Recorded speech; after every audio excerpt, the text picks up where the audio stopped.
Thank you for being here for an add-on to our principal's coffees. We're here today with some really very special guests. They took time out of their busy schedule, all of our faculty, our chair people, and our students to come and share with you some of their experiences in high school. This came out of our last principal's coffee. Last principal's coffee, we talked a lot about mathematics, and we talked a lot about the core pathway that students would follow. And the feedback that we received was that parents wanted to hear, or were happy to hear, about all these other electives in mathematics that just aren't always highlighted because we're focused so much right now on the mathematics pathways and the curriculum. So there was a request, could everyone hear a little bit more about the different options for their children as they enter high school that allow their son or daughter to pursue their passion, what they enjoy. And maybe it's not a passion yet. I know that when I was in middle school, I don't know if you all would agree with this, but when I was in middle school going to high school, I can't tell you that I had a passion for any subject at that point, right? But you did have interests, and what we want our high school to be able to do is to allow our children to explore those interests and have the opportunity to see where that can lead them. And so that is what we're going to do today. So each of the departments, except for mathematics, we figured mathematics has been already addressed. We've heard so much about it in such great ways from Mrs. Pellegrino that she has the morning, she's with her class, and we're going to be with the other core academics, and that would be English, social studies, science, and world language. So that is who we're going to hear from today. The format, and this is the mathematics courses, I did want to at least put it up there. So this will be the format for everyone. So as the child talks and the chairperson introduces their subject, you'll see that at the top there's core curriculums. That's basically the core classes that a child's pathway would take. However, there are other options that we can deviate from, or there's other electives in addition to the core pathway, and that's what we will also be able to see. Mr. Smith is going to start us off to talk about English. Thank you so much. Thank you so much. So you'll see the English pathway itself has been very traditional for a number of years. I want to highlight a couple of things that are options, particularly for freshmen. The speech communications class is what I think is one of the best courses that we offer for our freshmen because it gives them a skill that they're certainly going to need in every course. It's really not just for the English department, but our students are constantly doing presentations like this one, where they're using slideshows, where they're up in front of the classroom, and that course is a wonderful way to get students involved in that. I know that they've come back and they've been very thankful that they've been able to take that class. And I also want to point out that our major elective is a creative writing elective, which really offers some small group instruction for students who are passionate about writing. Creative writing maybe is a little bit of a misnomer. It's not just about writing fiction and poetry, but it can be about creative essays and creative nonfiction as well. And what I love about that creative writing class, as I said, is it's something that students can take any semester from 10th grade all the way through 12th grade. They are able to be in those small groups, get a lot of good feedback. And my hope as a chairperson is it filters into one of our outside activities, which is the Canvas, our literary magazine. So my hope is that those students then take that passion, take that interest, and they actually infuse it into what they do outside of the classroom. We also have pathways that start in 11th grade for students who are interested in advanced courses. And those AP classes are obviously ones that are meant to be for students who have a passion for writing, be for students who have a passion for whether it's reading high-class literature or looking at the language and comp. That's really one of the ones that I think is a critical class for students who are looking at rhetorical modes of writing. So those two courses are offered for them.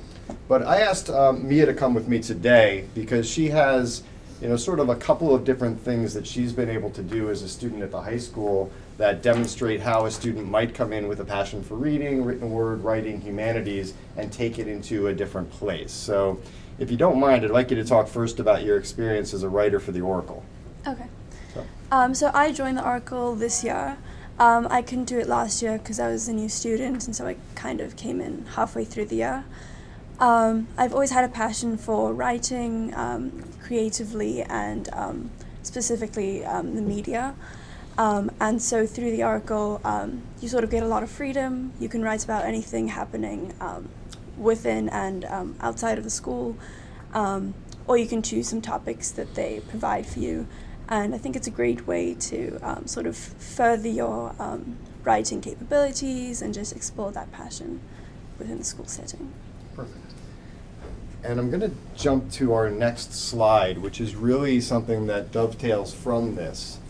The English department itself doesn't have a lot of English-specific electives. However, I think the interdisciplinary work that we offer through Global Scholars is one that really highlights an opportunity for students who are invested in the written word, in communication skills. It's really at the heart of what we do. Melissa Stahl, our World Languages Chair, Jennifer Laden, and Lisa Squadron, one of our English teachers, are the 4 teachers who currently teach that class for students who are in 10th grade through 12th grade. So it's an opportunity for our students at the high school.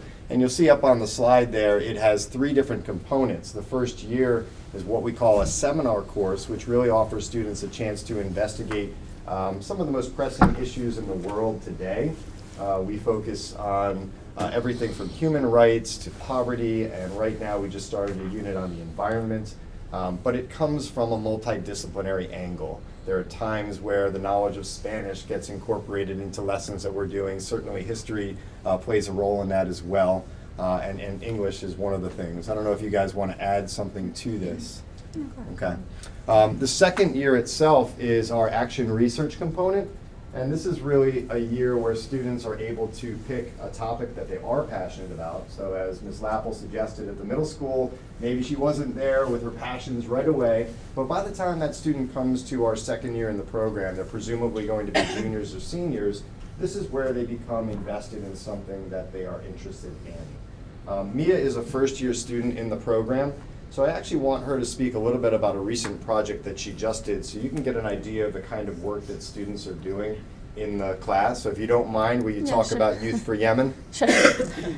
So we did a unit on human rights, and we did a specific case study on the humanitarian crisis in Yemen. And so at the end of the unit, we were tasked with creating an art project to create awareness surrounding the humanitarian crisis. And so I decided to do a work of participation art. So I created an Instagram page and recruited a number of students from the high school. And then I designed a logo, made some posters, and started printing temporary tattoos with the logo, as well as these cards that people could scan, taking them to the New York Times article about the issue. And so then on Monday, I had all the participants. We had almost 100 students. The card right here. Mm-hmm. Oh, that's a card. So we had about 100 students, maybe upwards of that, all wearing their tattoos. They wore black outfits and carried the cards around. And then if someone would ask them about what they're doing, they would hand them the card, sort of allowing them to learn more about the issue. So yeah, and then I had everyone take pictures of themselves, put it all on the Instagram page, and the following has actually grown since Monday, which is pretty cool. How is this different than a typical sort of assignment or something that you might normally do in class, and how did it impact the way you learned? So it sort of gave me a lot of flexibility. The task was just create an art project to spread awareness, and other than that, I had to make the whole project myself. I wasn't told to draw a picture or make a painting. It was kind of just giving me free reign to do whatever I felt was the most effective way to get the message out there. So I thought that was really cool. We first had to walk into the principal's office and pitch the idea. And we had to sit down and talk to the principal about what we were planning on doing. We ran into a number of different pitfalls, everything from the shipping speed that Amazon was able to get us tattoo paper with, and the fact that we had to, at the last minute, sort of think of plan B if we didn't get our tattoo paper in time, and some of the things that she was working on. But again, I think what she's learning is really about flexibility, about the importance of doing some research about a topic, about the importance of spreading awareness through a variety of means. And I think it's really part of what I'm hoping you're also going to see in the English department is that more and more we're asking students to do authentic tasks. More and more we're asking students to do writing that doesn't just live between the teacher and the student, projects that don't just live between the teacher and the student, but actually have a wider audience that includes all of you, the local community itself, and that's really at the heart of what we're doing in Global Scholars. The third year, which hasn't happened yet, our first iteration of that will be next year, is really a chance for our students to do exactly that. to participate in a project that they've designed and to be able to see that project through to fruition where they are trying to make a difference in some way in this world. So I'm going to jump in with social studies, and in order to graduate from a New York State high school, you have to complete 4 years of social studies. So you'll see on the top, those are sort of our core curriculum, 2 years of a global history, 1 year of U.S. history, and then a senior year of economics with some other semester type elective. On the right here, we have a bunch of different fun electives, some for younger kids, so your guys coming up to the high school. So we have our 2 for the youngest kids are Understanding Current Events, which is a semester class, and that changes every year based on what's going on in the world, so that's really exciting. And then we have Popular Culture, which really looks at how the world is changing, how culture is changing, and how we're impacted by that change. Kids who are a little more business-minded can get into investments in markets, and they look at the stock market and how you invest and buy real estate and all sorts of fun things like that. And then for our more of our upper level classes, we have some specific electives, History and Human Conscience, which really looks at the role that individuals played as upstanders or bystanders throughout history and how that impacted how things evolve. We have a course that just focuses in on the 20th century. We have a relatively new class, which is Gender, Class, Race, and Politics, and really looks at our political system and how do all of these factors sort of interplay. Psychology, which is always very popular. Kids love that one. And then I think the one that's cut off on the bottom is practical law. So for all of our potential lawyers there, they get a little bit of a taste. So tons of fun electives that you could sort of take almost whenever and fit in where you have room. And then we have a bunch of rigorous AP classes. So in the 10th grade, a student could take AP World History, which would, again, align with the state standards, which is sort of nice. You get them both. We have U.S., European, and then AP Human Geography is relatively new. That's a great course where you look at sort of how the world, in terms of landforms and migration and development, how that impacts the world today. We're integrating economics into that class for the first time starting next year, because that is actually a semester. The College Board deems it a semester course, so we're going to integrate the economics content into it so kids can get the full credit they need. And then brand new next year is AP US Politics and Government, and we're also going to integrate some economics into that as well, so we satisfy that criteria. So I feel like in this world today, we need to know our social studies. We need to be active citizens. We need to know what's going on in the world, and we have a whole host of opportunities for kids to sort of find their niche. So I'm proud to introduce my former student, Zach here, who was my student in 10th grade. And he was tall in 10th grade, but now he's even taller. But I wanted Zach to talk a little bit about, he's a senior now, getting ready to head off to college soon. I wanted to ask him to talk about sort of his evolution through social studies, how he entered into the high school, what courses he chose, and kind of how that influenced him as a student. Well, so honestly, I'll take you back to middle school. So in 6th grade, I wouldn't call myself the best student. I wasn't the greatest student. So my parents decided to put me into the Windward School. I don't know if any of you heard of it, for 7th and 8th grade. So I came back into the high school district in 9th grade. And in 9th grade, I was in Global 9, and I was in the co-taught class, so there was like an 8 as well in the class. And that kind of helped me, you know, like get back into the workload and get back to being the student I should be. And then I was in Global 10 and U.S. History. I decided not to take those 2 AP classes, and now I'm in AP Human Geography with economics. And just over the course of the years, I've just developed as a student. I've grown, my writing's become better, and because I was in those co-taught classes, I had the aid. I had Miss Laden, was a great teacher, and it just made me grow as a student. We have a traditional pathway for languages. Right now, if your students are taking 7th and 8th grade language, French, Italian, or Spanish, that counts for 1 year. That will go on their transcript as level 1. They'll come to the high school as freshmen and take level 2, which will then complete their requirement for graduation. Most students do like to continue with a foreign language, and we do go to level 3 is usually the norm. For where they continue, but then afterwards there are some electives as well where they can kind of branch out based on what their passion is. If they want to go the AP route and study the minutia of the detailed grammar and the themes of the AP language and culture exam, they can do that, continuing after level 3 with the pre-AP course and then into AP as a senior. Or we have a regular level 4 class that's based on more communication and the history and race relations and things like that for French, Italian, and Spanish. And then we have a commerce class as well, which is more community-based and how do you interact with your community around you, the Spanish-speaking community around you. The business sector, possibly doctors, possibly advertising, possibly lawyers, etc.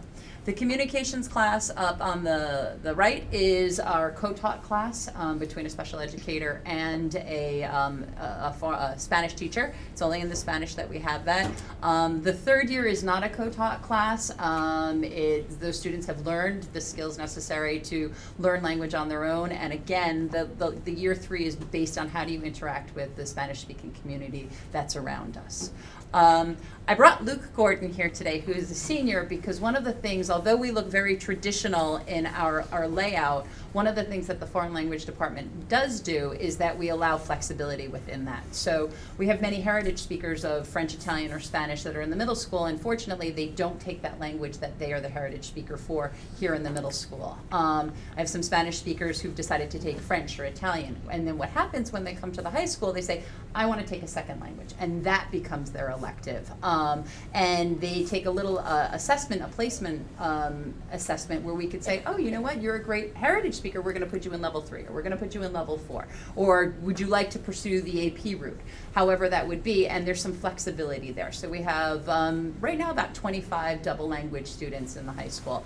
So I'm actually taking 2 AP languages. That would be AP Italian and AP Spanish.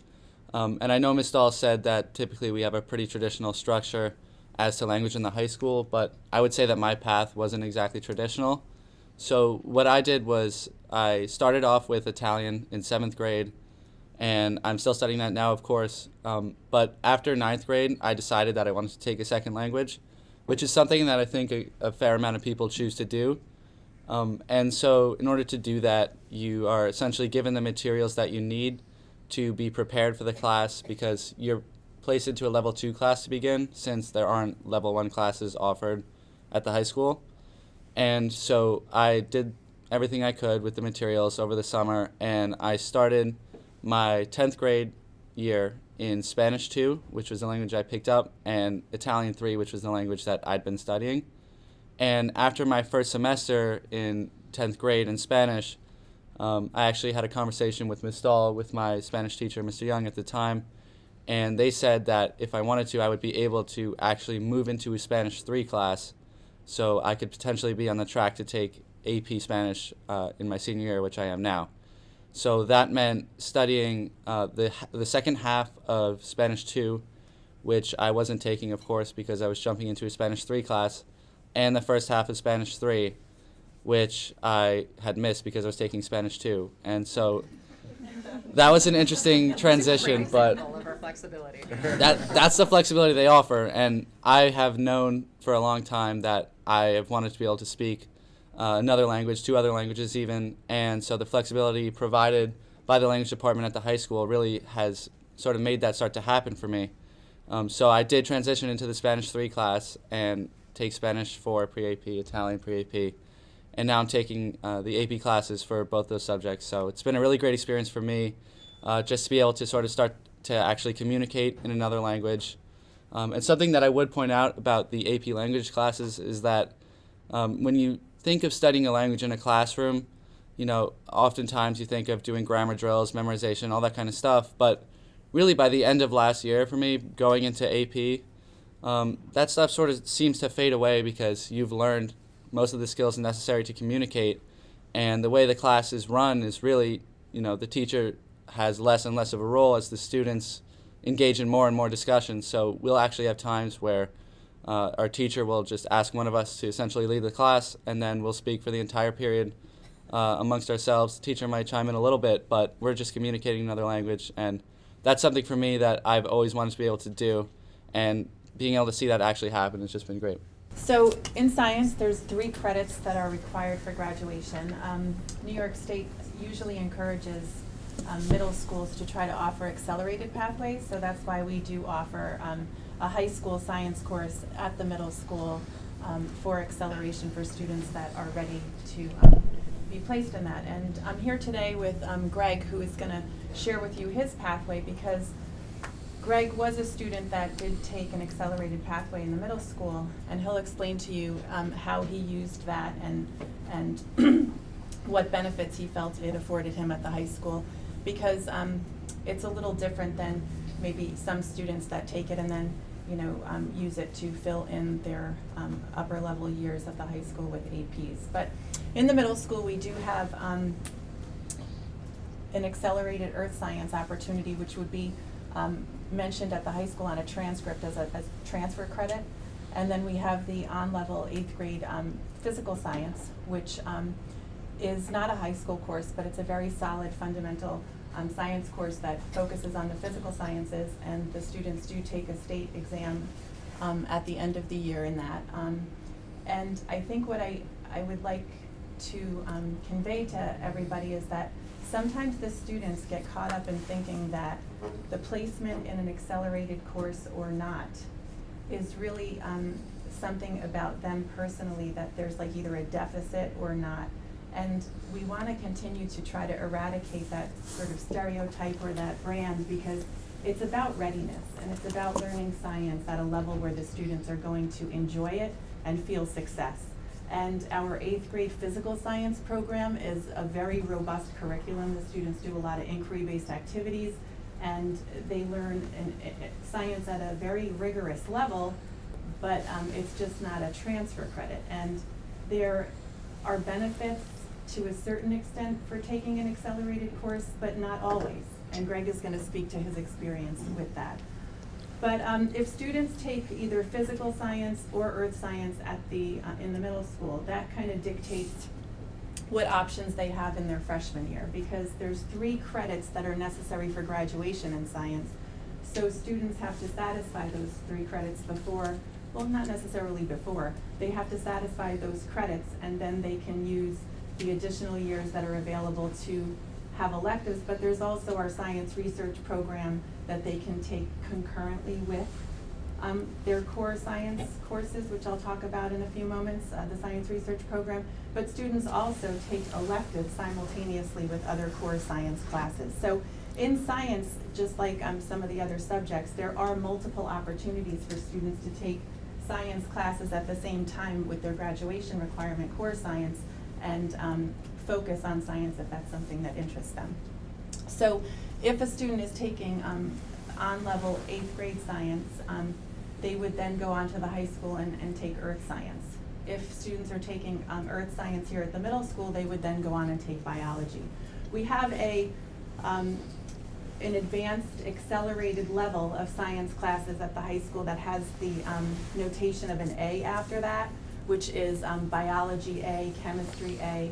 That A means a couple of things depending upon the pathways that the students opt for. So for example, if a student takes earth science in 8th grade and they go on to take biology in 9th grade, that A stands for both accelerated and advanced, and that is notated on a high school transcript. So the A means that they take it at an advanced level, it's more rigorous, that they go into greater depths, they cover more information, which can afford them an advantage to take the SAT 2s in that particular subject at an earlier time. Some students opt not to take it at that time. Some students then take AP biology at some point and take the SAT 2s after that. If a student takes 8th grade physical science in the middle school, and then they go on to take earth science at the high school, but they're feeling that they've matured, they've grown, they've kind of figured out what works best for them, and they now want to try to challenge themselves, they can then opt to try to take biology A. In that particular case, the A would only stand for that it's advanced, meaning that the curriculum is more deep and has more breadth, but they're not taking it at an earlier time frame than their peers. So they may be in a class with more 10th graders. However, I mean, that as a 10th grader, they would be in a class with 9th graders, but that typically hasn't really deterred students from doing that, because at that particular point they're looking for the depth of the curriculum and the challenge. They're not really looking at who's in their classes. And so many of our students are in multiple grade classes to begin with that it really doesn't matter to them. So I think the message that I want to send is there's options. There's always options to enter a different pathway. It's just based on student readiness. I use the analogy, like if I were to do an Ironman or try to just do a marathon or even a 5K, that would really not be good, because I'm not ready for that, and the outcome would not be enjoyable. I probably wouldn't make it to the finish line, and a lot of bad things would happen because of that. So I try to kind of speak to the students about, you know, your journey through your education is similar to that of, you know, choosing what kind of exercise regimen you want to put yourself into. You know, you don't want to choose something that is not going to be realistic and that is kind of just because you want an outcome, but you're not ready yet. And I think that is so fundamental, because it takes the brand or the label off of it, and it really starts to send the message to them that learning is about where you are in your life today. And yes, you can do different things to get you ready for tomorrow and the next day, which can afford you opportunities for other choices. But don't worry about what other people are doing, because I have friends that run marathons and they're really good at it, but I can't be them today. So now after biology, students then go on to take chemistry. And at that particular point, that's usually where students satisfy the 3 years of science. However, at the end of biology, some students don't really feel that they are ready for the rigor of chemistry. The chemistry Regents exam is structured completely different than the biology Regents exam. The biology Regents exam in New York State is that one in the No Child Left Behind mindset that all students in New York State can be successful on that. So that Regents exam has a tendency to be, you know, attainable for more students than a chemistry exam. And chemistry has a different scale. Students experience different you know, outcomes on it. So we have to be very deliberate and careful as to how we guide students. We don't tell students you can't take chemistry. We ask the students, here's what is required for you to take chemistry, or here's what is recommended for you to take chemistry. Do you feel at this particular time in your academic science career that that's the best choice for you? And if we have a student that says probably not, then we have options where students can take electives at that particular point and then come back and take chemistry as a senior. Or students can then you know, take electives and opt not ever to take chemistry in their entire life. It's their choice. It's what they want to kind of pursue as their interest. The thing that I think is interesting for students that works for them is some students that are not good test takers have a tendency to want to kind of take a pause after biology and then take an elective science. Sometimes they take a concepts in physics, where it's a physics course, but it's not a double period traditional science physics course. It does satisfy that third year of the graduation requirements in science, but then they can come back and take chemistry as a senior, and because of the structure of our program, when we have senior internship, we do not require seniors to take the chemistry Regents exam, so that takes a whole nother level of anxiety off of those students. There are resources that we have on our website. We have our course selection booklet. We have chairs that you can always call, but just to finish the pathways quickly, and then let Greg speak. After chemistry, students typically take physics. They can take physics at different levels.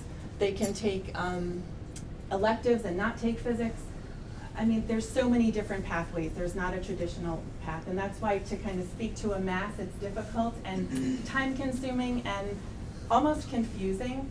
It's better that we work with the students individually and their families and the guidance department and their other science teachers and everybody else to kind of design a personalized pathway in science for them, because there are so many options. So if this is an audience for mostly middle school students with the focus on the latter part of their middle school years, I recommend that you just get in touch with me. I started off in 8th grade on the accelerated track, like Ms. Kay said. I was in earth science, it was in 8th grade, and then I moved forward to biology A as a freshman. But what's really good about the science department is all the options. So as she was saying, there are different you can take each class as a different grade level. So I kind of hopped all around throughout high school. So I started off on the fast track in biology A, which I thought to be a little overwhelming, and I think that's also a main message. Don't be afraid to take a step back, because that's probably going to be a better option. If you feel more comfortable with that, I'd say do it.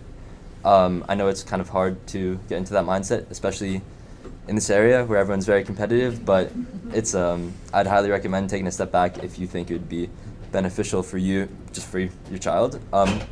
So as a sophomore, I did move into chemistry, but instead of being in chemistry A with all the other sophomores, I took chemistry 11.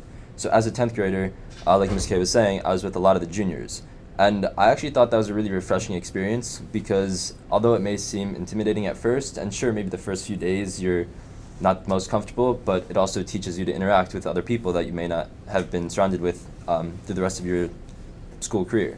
So I was one of 2 or 3 kids that were sophomores in a junior class, and after the first week, I thought that was actually really refreshing, because I got to work with a bunch of new kids. The level of difficulty was slightly calmed down, so I thought it was more manageable for myself. And the science teachers really make you feel comfortable. So I thought I had Mr. Borneman that year, and I thought it was just an overall really good experience. And taking that step back was probably one of the smartest decisions I made throughout high school.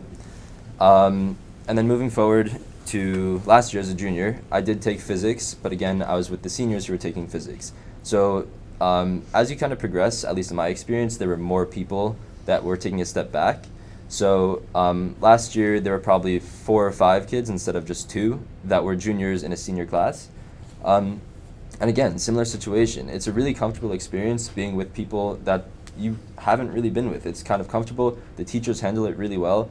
And it definitely takes some weight off your back in terms of just getting through everything else, because high school classes can sometimes be overwhelming, but taking that step back is a really good move. So going into the senior year, I had a bunch of options, which is a good part of the science department. So you can either go in to take APs, either AP Bio, any of the APs, chemistry, physics.